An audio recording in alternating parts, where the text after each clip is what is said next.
या बातमीचे प्रायोजक आहेत इक्बाल फॅशन, बेगमपेठ मार्केट, सोलापूर.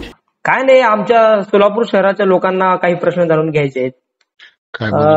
आताच दिलीप भाऊनी पत्रकार परिषद घेतली, त्यामुळे त्यांनी आपली भूमिका स्पष्ट केली की सावंत सर, मी आणि शेकडो कार्यकर्ते बीजेपी मध्ये जाणार आहे. तर आम्हाला काही प्रश्न आहेत, सोलापूरच्या जनतेला तुमच्याकडून अपेक्षा आहे. भाजपमध्ये जाणार असं सांगितलंय, नेमकं म्हणजे काय ठरलंय सर, सांगा. भाजपमध्ये जाणार म्हणून सांगितलं की सांगितलं, त्यात दुसरं काय ठरलं ते ठरलंच की आता. सर म्हणजे नेमकं नाराजी कशावर आहे, नाराजी कोणावर आहे? आता तुम्ही 4 दिवस पेपरला पाहताच की मी स्वतः संपर्क प्रमुख असताना मला न विचारता ज्या जिल्ह्यामध्ये नेमणुका झाल्या, संपर्क प्रमुखाला जो अधिकार म्हणजे पहिल्या पक्षामध्ये आहे, मला न विचारता बाकीच्याकडं, बाकीच्या तालुक्यात असतील, जिल्ह्यात असतील, सोलापूर शहरात असतील, नेमणूक केल्या, ठीक आहे. माझ्यापेक्षा ते चांगले काम करणारे लोक असतील, माझ्यापेक्षा त्यांना अधिक माहिती असेल. परंतु माझ्या तालुक्यामधले जर तालुका प्रमुख आणि शहर प्रमुख मला न विचारता बदलले, मग त्या पदाला मी चिकटून राहावं असं मला वाटत नाही. त्यामुळे मग आपल्यावर पक्षांचा विश्वास नसेल किंवा आपण काम इतकं चांगलं करतोय तरी सुद्धा बाकीचे जे कोणी बाकीचे आहेत पदाधिकारी, ते त्यांचं ऐकून आपल्यावरती अविश्वास दाखवल्यासारखं मला वाटलं, म्हणून आपला राजीनामा देऊन टाकला पदाचा. सर, माड्यात परवा एक मंगलकार्यात बैठक देखील झाली तुमची, त्यामध्ये शेकडो कार्यकर्ते होते, पदाधिकारी होते. कार्यकर्त्यांची काय मागणी होती, म्हणजे काय मागणी काय असणार?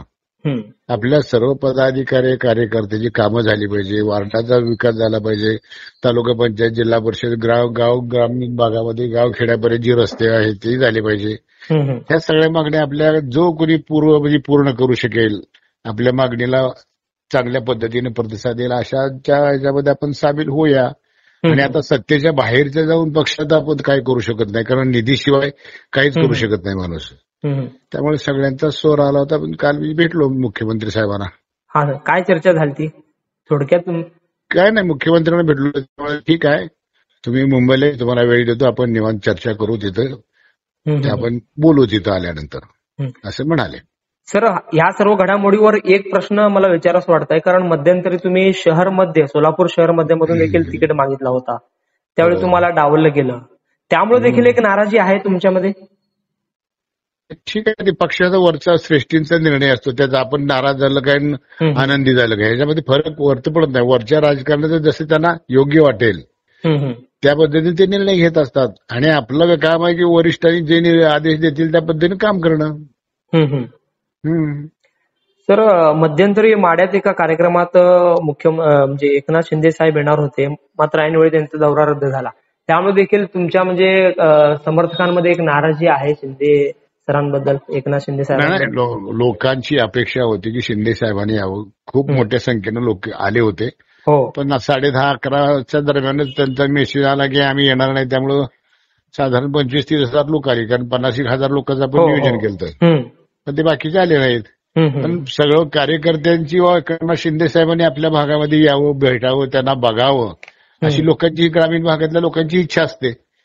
त्यामुळे थोडेसे लोक नाराज झाले. परंतु शिंदे साहेबांनी दोन्ही मंत्र्यांना पाठवून, सामंत साहेबांना आणि शंभूराज देसाईंना पाठवून तो कार्यक्रम झाला आमचा, त्यामध्ये काय विषय नाही. पण जी अपेक्षा लोकांची होती ती पूर्ण झाली नाही, त्यामुळे लोक नाराज झाले जराशी.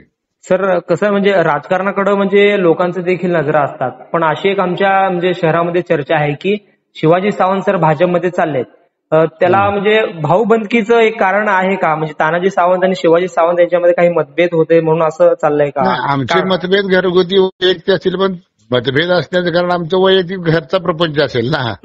त्याचा मतदारसंघ तो धाराशिव आला, आपला मतदारसंघ सोलापूर आला, त्याच्यामध्ये आमचं एकमेकांच्या ह्याच्यामध्ये याचं कारणच नाही ना. त्याचं काय कारण आहे?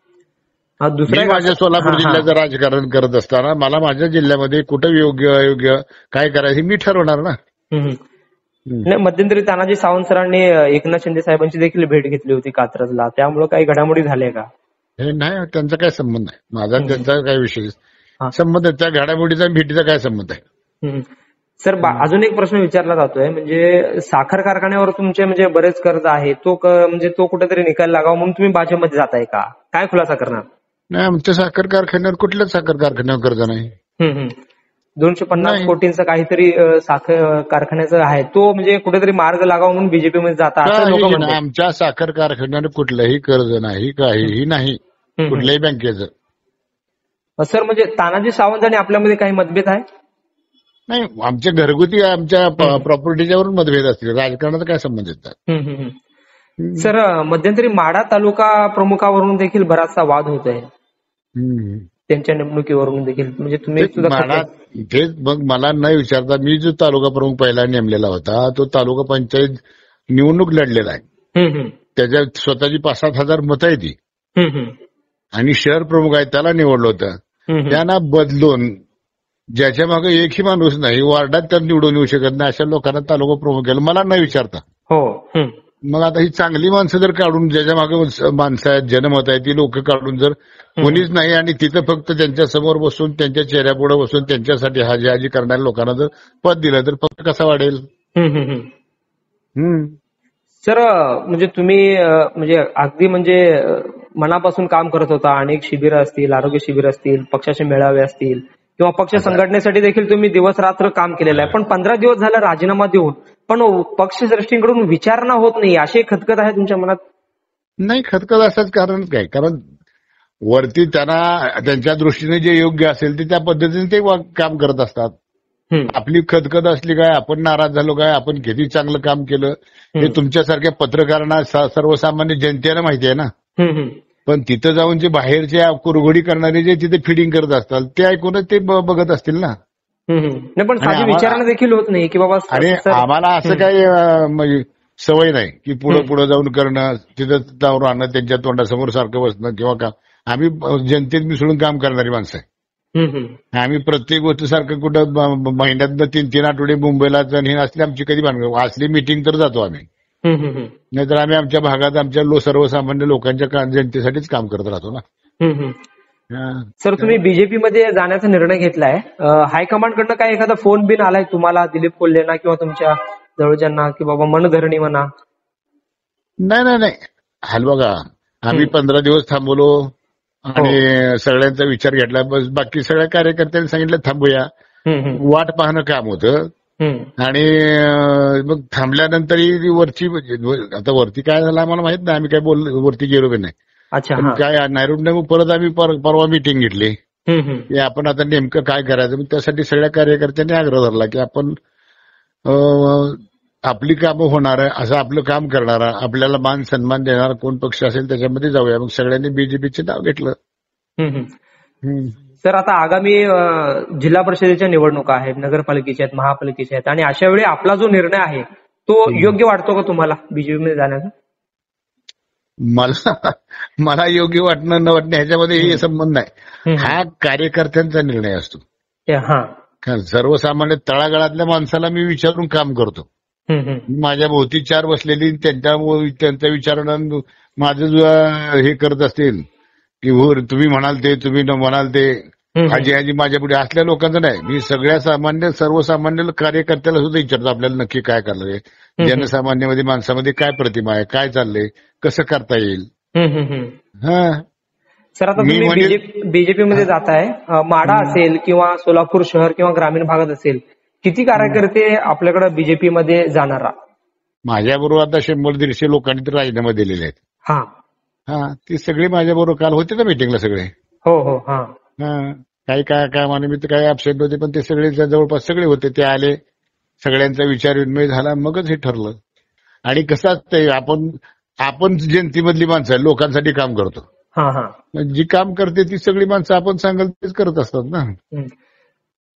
सर कुठं होईल पक्षप्रवेश? मुंबईला होईल, माढ्याला होईल, सोलापुरात होईल? ते आता बघू, मुख्यमंत्री साहेबांनी भेटायला बोलवले त्यानंतर ठरवूया ना.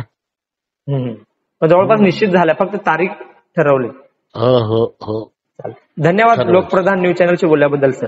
हो सर, थँक्यू. तुम्हाला पाहिजे एक उत्तम विवाह कलेक्शनचा अनुभव? सोलापूरमध्ये एकाच ठिकाणी सर्व काही मिळायला हवंय? आमच्या इक्बाल फॅशन मध्ये मिळतंय तुमच्या विवाहासाठी सर्व काही. लेहंगा, साडी, मटेरियल, रेडीमेड आणि मुलांसाठी स्पेशल वेअर. प्रत्येक गोष्टीत दिली आहे खास सजावट, आकर्षक डिझाईन्स आणि दर्जा, आश्चर्यकारक डिझाईन्स आणि कस्टमायझेशन सह तुमच्या लग्नाचा दिवस खास बनवा. आणि हो, आमचं मोठं कलेक्शन तुमच्या सर्व गरजा पूर्ण करेल. आकर्षक रंग आणि स्टायलिश डिझाईन्स फक्त इक्बाल फॅशन मध्ये. इक्बाल फॅशन सोलापूरचा अग्रगण्य विवाहासाठीच्या कलेक्शनसाठी आणि तुमच्या सुंदर दिवशी आणा इक्बाल फॅशनचा स्पर्श. मग आताच भेट द्या इक्बाल फॅशनला. आमचा पत्ता बेगमपेठ मार्केट सोलापूर.